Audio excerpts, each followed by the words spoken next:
രക്ഷാപ്രവർത്തനത്തിൻ്റെ 3-ാം ദിവസം എത്തി നിൽക്കുമ്പോൾ നമ്മളൊക്കെ ആകാംക്ഷയോടുകൂടി കാത്തിരിക്കുന്നത് ഇന്ത്യൻ ആർമി നിർമ്മിക്കുന്നൊരു പാലമുണ്ട്. ആ പാലം പൂർത്തിയാകുന്നത് കാണുവാനാണ് നമ്മളെല്ലാം കാത്തിരിക്കുന്നത്. കാരണം ആ പാലം വന്നു കഴിഞ്ഞാൽ രക്ഷാപ്രവർത്തനത്തിൻ്റെ മുണ്ടക്കൈ ഭാഗത്തു നിന്ന് നിരവധി ആളുകളെ ഇതുവഴി രക്ഷിച്ച് വളരെ എളുപ്പം കൊണ്ടുവരാൻ സാധിക്കുന്ന രീതിയിൽ, അതോടൊപ്പം തന്നെ വലിയ മണ്ണുമാന്തി യന്ത്രങ്ങൾ പോലെയുള്ള വാഹനങ്ങൾ അവിടേക്ക് എത്താനുമൊക്കെ ഈ ഒരു പാലം വന്നു കഴിഞ്ഞാൽ സഹായകമാകും.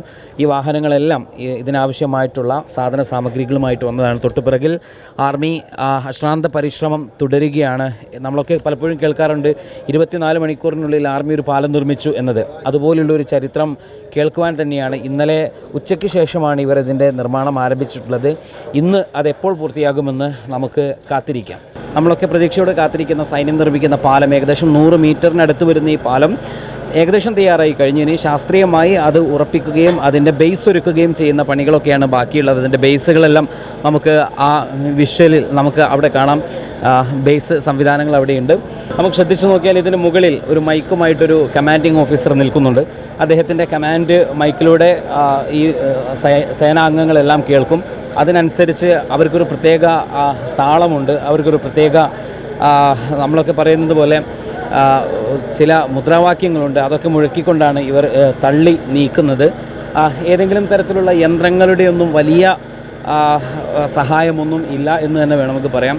നേരത്തെ ഉണ്ടായിരുന്നെങ്കിൽ പോലും ചില കാര്യങ്ങളെല്ലാം ഇവർ ചെയ്തുകൊണ്ടിരിക്കുന്നത് ഇവരുടെ തന്നെ മാൻ പവർ ഉപയോഗിച്ചുകൊണ്ട് മാനുഷികമായിട്ടുള്ള ചില പ്രക്രിയകളാണ് ഇവർ നടത്തിക്കൊണ്ടിരിക്കുന്നത്.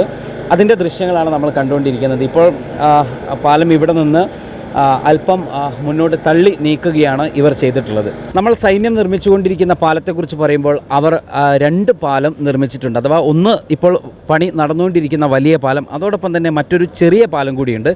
അതിൻ്റെ തൊട്ട് മുൻപ് ഒരു പാലം കൂടി നിർമ്മിച്ചിട്ടുണ്ട്. അതൊരു താൽക്കാലിക മരത്തടിയും വടവും വെച്ചുകൊണ്ടുള്ള പാലമാണ്. അതുവഴിയായിരുന്നു ഇന്നലെ ഉച്ചവരെ ഞങ്ങൾ ഈ പുഴയിൽ നിന്ന് പുഴ കടന്ന് മുണ്ടക്കൈ ഭാഗത്തേക്ക് വന്നതും പോയതുമൊക്കെ. അതിൻ്റെ ഒരു പ്രത്യേകത, അവിടെ ഇതിൻ്റെ 2 ഭാഗത്തും മിലിറ്ററി ആർമി ഉദ്യോഗസ്ഥർ നിരന്ന് നിന്നുകൊണ്ട് ഇവർ 4-5 ആളുകൾ ഒരു ഭാഗത്തെ വടം ബലമായി പിടിച്ചുകൊണ്ടായിരുന്നു ഇന്നലെ രാവിലെ മുതൽ ഏകദേശം ഒരു 3 മണി വരെ, ഒരു 4 മണി വരെ അവിടെ ആ പാലം അവരങ്ങനെ തുറന്ന് ലഭ്യമാക്കിയതിന് ശേഷം നമുക്കുള്ള സൗകര്യങ്ങളൊക്കെ ചെയ്തു തന്നത്. ഇവിടുന്ന് അതുവഴിയായിരുന്നു ആളുകളൊക്കെ രക്ഷാപ്രവർത്തനമൊക്കെ നടത്തി കൊണ്ടുവന്നിരുന്നത്. എന്നാൽ ഇന്ന് ആ പാലത്തിൻ്റെ ആവശ്യകതയില്ല. ഇന്നിതാ ഇപ്പോൾ പുതിയ പാലം, ഈ പാലത്തിൻ്റെ പ്രധാനമായിട്ട് പണി നടക്കുന്ന പാലത്തിൻ്റെ തൊട്ടിപ്പുറത്ത് ഇവിടെ പോലീസുകാരൊക്കെ നിൽക്കുന്ന അവിടെ മറ്റൊരു ചെറിയ നടപ്പാലം കൂടിയുണ്ട്. ആ നടപ്പാലം ഇരുമ്പ് കൊണ്ടുള്ള പാലമാണ്. ആ പാലത്തിലൂടെ ഇപ്പോൾ സുഗമമായിട്ട് യാത്ര ചെയ്യാൻ സാധിക്കും. അതോടൊപ്പം തന്നെ ഇരുചക്ര വാഹനം ഉൾപ്പെടെ ആ പാലത്തിലൂടെ ഈ ഭാഗത്തേക്ക് കയറി പോകുന്ന സാഹചര്യം കൂടി ഇന്ന് ആർമി ഉദ്യോഗസ്ഥരുണ്ടാക്കിയിട്ടുണ്ട്. അതിനും തൊട്ടപ്പുറത്താണ് ഒരു 10 മീറ്റർ മാത്രം മാറിയാണ് നമുക്ക് ദൃശ്യത്തിൽ കാണാവുന്നതുപോലെ വലിയ ആ ഒരു പാലത്തിൻ്റെ നിർമ്മാണം ഇപ്പോൾ നടന്നുകൊണ്ടിരിക്കുന്നത്.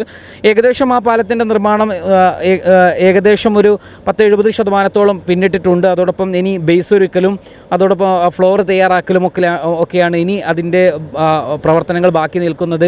ഇന്ന് ഉച്ചയോടോ അതല്ലെങ്കിൽ ഉച്ച കഴിഞ്ഞോ ഒക്കെ അത് പൂർത്തിയാകും എന്നാണ് സൈന്യം അറിയിക്കുന്നത്. ഏതായാലും നമ്മൾ പലപ്പോഴും കേൾക്കുന്നത് പോലെ 24 മണിക്കൂറിനുള്ളിൽ ഒരു പാലം നിർമ്മിച്ചു സൈന്യം എന്നൊക്കെ നമ്മൾ പലപ്പോഴും പല സ്ഥലങ്ങളിലും കേൾക്കാറുണ്ട്.